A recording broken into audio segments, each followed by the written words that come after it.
We are gathered today for a signing ceremony to implement the reforms outlined in Section 922 of the fiscal year 2017 National Defense Authorization Act.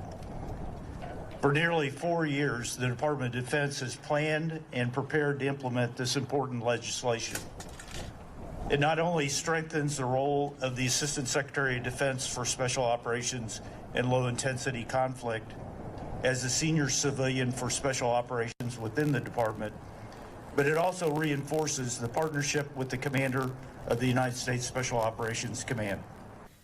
As we enact these reforms, we follow the vision of President John F. Kennedy, who predicted the rise of special operations nearly 60 years ago.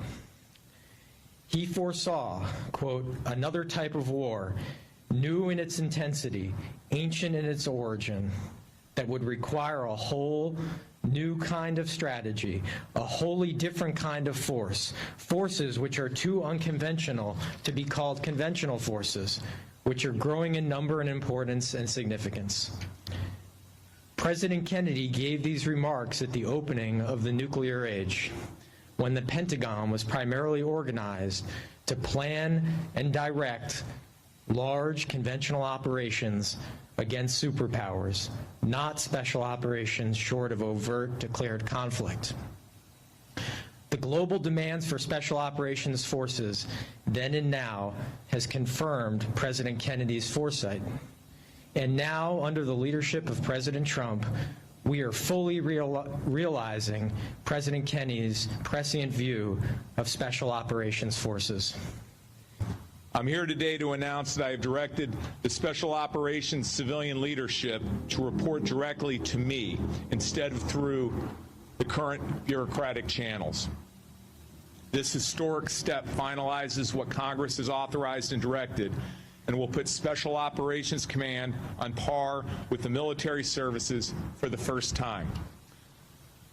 This reform will immediately improve agility to the department and the command and will enable us to streamline information flow, enhance decision-making, and more adaptly and adeptly support our commanders and their superb soldiers, sailors, airmen, and Marines.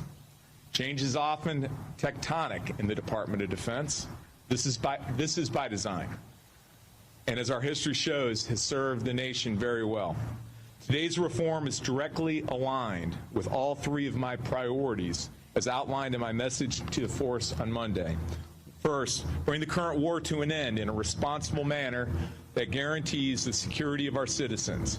Two, continue implementing the National Defense Strategy with an emphasis on transforming the department for great power competition. And three, accelerate the department's activities to contribute to our whole of government effort to combat transnational threats.